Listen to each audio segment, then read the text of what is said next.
You're listening to the Greeks Gridiron, live with Athan Hristodulu. Good afternoon, everyone, and welcome back to the Greeks Gridiron. I am Athan Hristodulu. It's November 20th, 2021, and we're doing another State of the Franchise video where we discuss the Detroit Lions and where they stand heading into the offseason at 2-11-1. Obviously eliminated from the playoffs already, so there's a lot to get into. As always, if you enjoy what we're doing, make sure you hit the like button, support the channel, subscribe if you want to see more content. Just be aware the Power Rankings video for this week will come out on Wednesday instead of Tuesday because there's obviously Tuesday night games. And I also have a State of the Jets one coming as well, another video for you guys. So if you're a Jets fan, we'll obviously give some headway and talk about where they're standing and facing going into the offseason themselves. So let's get into it, shall we? State of the Detroit Lions. What's going on with them? They're 2-11-1 coming off of a massive 30-12 shellacking of the Arizona Cardinals. Probably the most upsetting win of the season so far, if I'm being quite honest with you. I don't think anyone picked the Lions to go into that game and win. I would love to know somebody who predicted that scoreline, that's for sure. So, a lot to get into with this team. As we always do, we'll start with the building blocks, kind of go over some of the players that I like there that I think they could really build around and start to move forward with. And firstly, we're going to start off with, I think, the most obvious one of them all, the offensive line group that they have there in Frank Ragnow, their center, who's on the IR right now, and then their tackles, Taylor Decker and Penei Sewell. So you have a legit unit up front, one that can pave the road for your running backs, DeAndre Swift, and the recently emerging Craig, what is his last name there? Craig Reynolds, Craig Reynolds. I literally have him written in my notes, and I just looked over to my right and saw him there. So you have an offensive line group who can literally pave the way for your young running backs and also protect whoever you end up bringing in at the quarterback position going into this offseason. I love the offensive line that they have built over there in Detroit. They're signed through, I believe, like 2023 or 2024, so quite a long time with a really good group of guys to really build around and protect and pave roads for your offensive playmakers. Now, on the other side, we also have ourselves tight end TJ Hawkinson, who's 24 years old, and obviously rookie wide receiver Amon-Ra St. Brown. Two pass catchers with a lot of potential. TJ Hawkinson slowly but steadily becoming the tight end I think that the Detroit Lions drafted him to be. I've liked to watch him kind of steadily progress and get better and better. I think some people didn't really expect too much out of him after his first year, but he has definitely slowly but surely become a better and better playmaker. I've seen him make some pretty tough contested catches, and I like where he is heading. Amon-Ra St. Brown, the wide receiver, rookie for this year, has slowly started to come on in this later half of the season, making plays for the team. This is a guy that I think if you pair up with another wide receiver, could be an awesome receiving group with the trio of Hawkinson, St. Brown, and whoever else they bring in, be it a free agent wide receiver or somebody in the draft. I like the direction that these Lions are heading. Now, on the other side of the football, as far as defense goes, I have two edge rushers and a corner in mind. First edge rusher is Charles Harris, and then we also have edge rusher Julian Okwara. So Harris is kind of a little bit of a surprise, I guess you would say, unless you're a Lions fan. Maybe you kind of saw this coming or you've seen his progression over the last few years. I'll be honest with you, I am not the biggest follower of the Lions, but from what I've seen, he has definitely gotten better and better year over year. And also, this year alone, 6 sacks, a couple of forced fumbles. He also has a 78.4 pass rushing grade, which PFF ranked 16th out of 105 possible pass rushers. So some pretty impressive stuff and a good guy to build around. He's 26 years old, and obviously you have third-round pick Julian Okwara coming in through his second year here, showing some progression, getting better, playing opposite side of Charles Harris. Definitely like to see where these two go, and I think that they might not be the most elite pass rushers in the game, but it's definitely something to build off of, and it makes the edge rush not as much of a concern as some of the other positions on the field. Then we have a couple of cornerbacks, one more so than another, in my opinion. The one that's more so is cornerback Amani O'Ruarier, 25 years old, steadily progressing each and every year as a corner in this league. There are some things about his play that are a little bit questionable, but when you look at the numbers and just how he's played year over year, he has steadily gotten better and better and better, which is exactly what you want to see from a guy like him at the corner position. Like I said, his play is not without its faults. 80.2 QB rating coming his way per attempt. That is a little bit of an issue. I don't want to, it's not the best rating in the world, but it is a little bit high for what you want to see in a I don't know if you want to say star corner, but a guy with 5 picks, a fumble recovery, and he's also only allowed 4 touchdowns and a completion percentage of 63.6%. He's doing pretty well. Steadily getting better, like I said. The other guy is, of course, cornerback Jeff Okuda, and the jury is still kind of out with him. Obviously not the first year you wanted to have from him, and then going to the IR this year with his injury. You don't really know what to make of him at this point. He's going to be obviously going into his 3rd year next year, and I think it's going to be a pivotal year for him and the Lions and them really deciding what is he going to be on this defense. He was a first-round pick. A lot of people thought that he was a surefire lockdown corner coming out of college and has not quite been able to put that type of career together yet in his very early first 2 years. Obviously, the injury preventing him from doing that this 2nd year, but I don't want to say that his year was going super, super well before the injury anyways. So I like Amani O'Ruarier. 5 picks. Turnovers are massive. The fumble recovery, steady progression year over year. The guy's been getting better, and I think will be a solid piece for this defense going forward. He's also still very young, 25 years old. As for the team needs, looking at some of the negative stuff, there's a lot that this team can use, but I have 5 things labeled that they could really focus on and go after that I think will make the quickest impact for this team and kind of turn things around. Quarterback is obviously number 1. I don't think anyone's going to argue that. Maybe there are some Jared Goff supporters out there. Maybe you guys, if you're out there and you think that Jared Goff's the guy going forward, you might have a solid argument. Maybe you do, maybe you don't. I don't know. I'm not super big on Jared Goff. There's a reason he got moved out of LA. I think that there are limitations to his game. And I mean, when it came to crunch time in that Super Bowl, the fact that the Rams offense that was so high powered that year only managed 3 points against, don't get me wrong, defensive coach Bill Belichick and whatnot, but kind of fell flat on his face, not the game you wanted him to have. And, the fact that Sean McVay was so willing to move on from him, obviously there is some flaws to his game or some limitations that you might not be thrilled about. Pretty solid group coming out of college this year, so there is definitely some potential for them to go after in the draft, whether they do or not. Up in the air at this point. I would kind of expect them to go after a QB in the first round, especially picking so high. Second one that I have listed here is the cornerback position. Like I said, you have O'Ruarier, showed steady progression year over year. He's getting better and better. 25 years old, young guy. Jeff Okuda on the IR. We still don't really know what he's going to be in the NFL. Obviously, with the limited amount of time he got to play this year, I think going after another cornerback could never hurt. You can never have too many good corners in the NFL, especially with the passing league that we are in these days. If Okuda ends up working out, fantastic. You have 3 really good corners if they go after another one early in the draft, or maybe they bring in a big ticket free agent, whatever it ends up being. Great. You can never have too many corners. Next one on the list I have is wide receiver. Like I said, Amon-Ra St. Brown looking pretty good so far, especially this back half of the year, looking better and better every single game. I would say that pairing him up with another wide receiver, though, is probably going to be very important and paramount to this offense becoming successful. You obviously have Hawkinson, great pass-catching tight end, or getting better every year as well.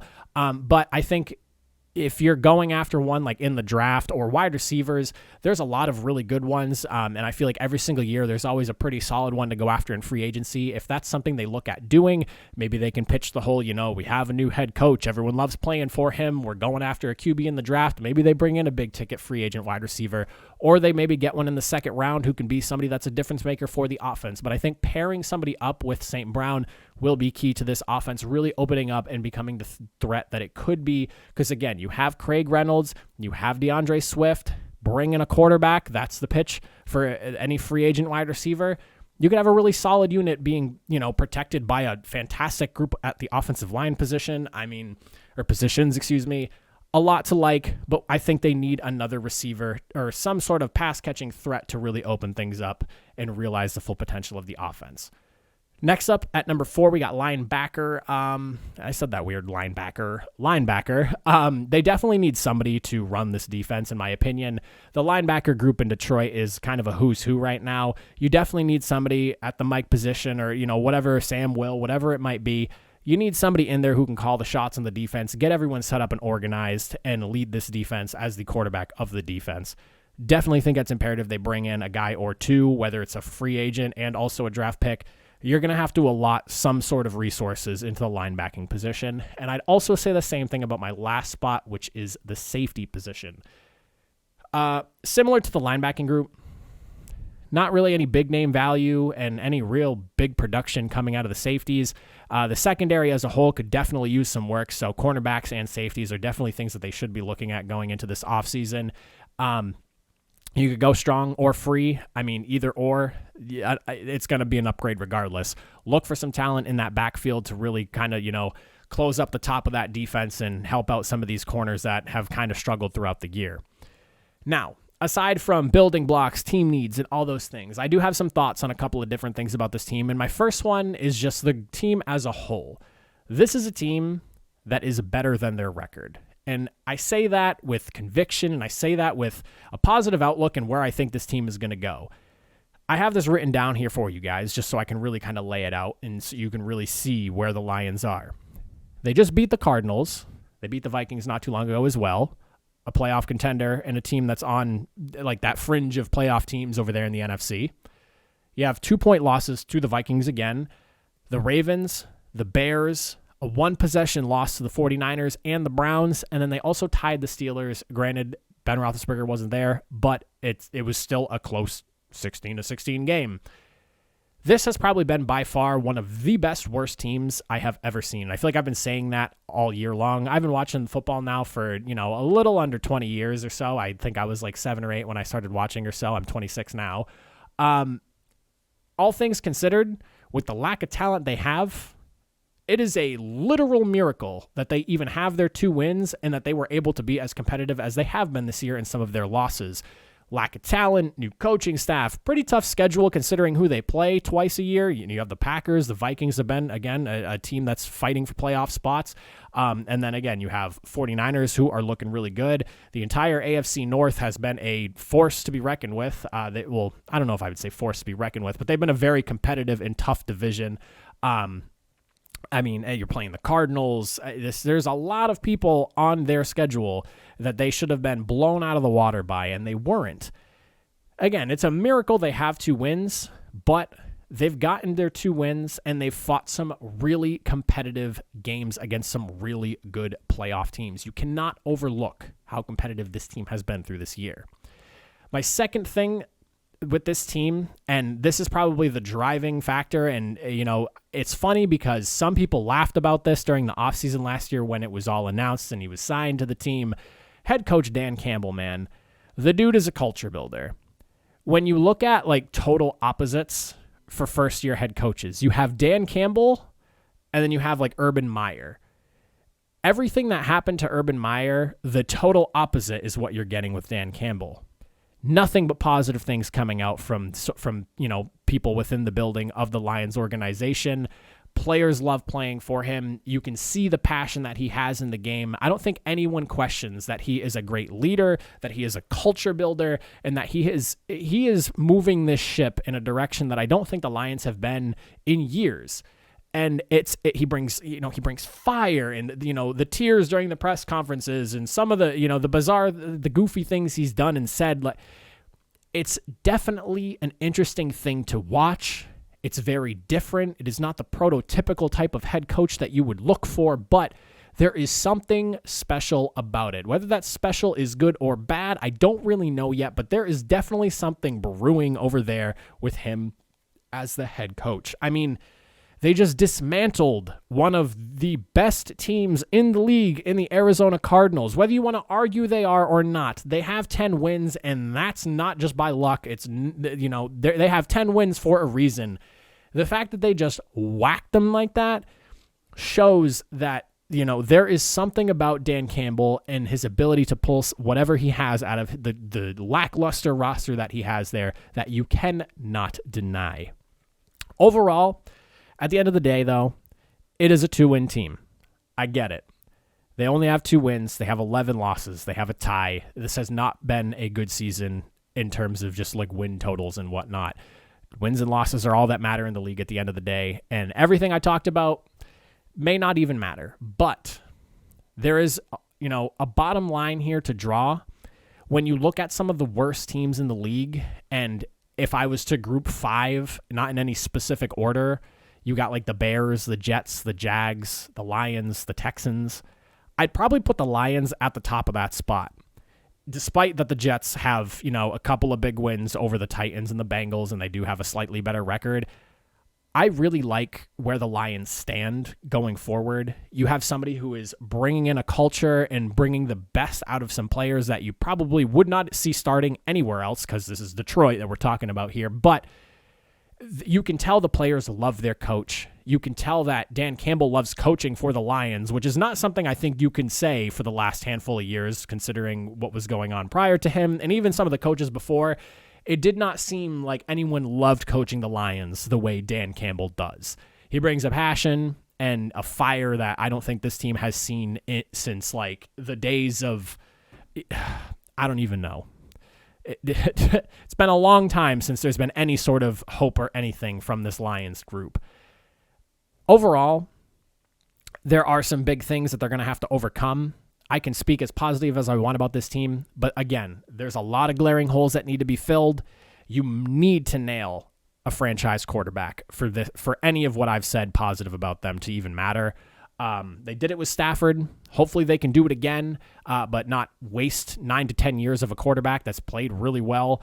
Hopefully that Dan Campbell is the guy. I don't know if he is or not, but hopefully he is, and he can right the wrongs of the ship and put them in the right direction. They have a great offensive line to build around. You have some solid skill position players in St. Brown. You have DeAndre Swift. Again, Craig Reynolds. Excuse me, I keep forgetting his name. Pardon me, Craig Reynolds.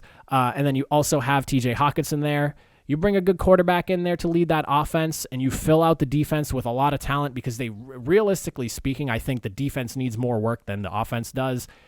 This team is poised for at least a solid turnaround, maybe, 5, 6, 7, 8 wins. It's definitely going to take a couple of years for this team to really get into a conversation of maybe a playoff-worthy team, but they are looking good, and I'm excited to see where this Lions team goes. I really think that, there's a possibility they turn the corner and maybe pull themselves out of mediocrity.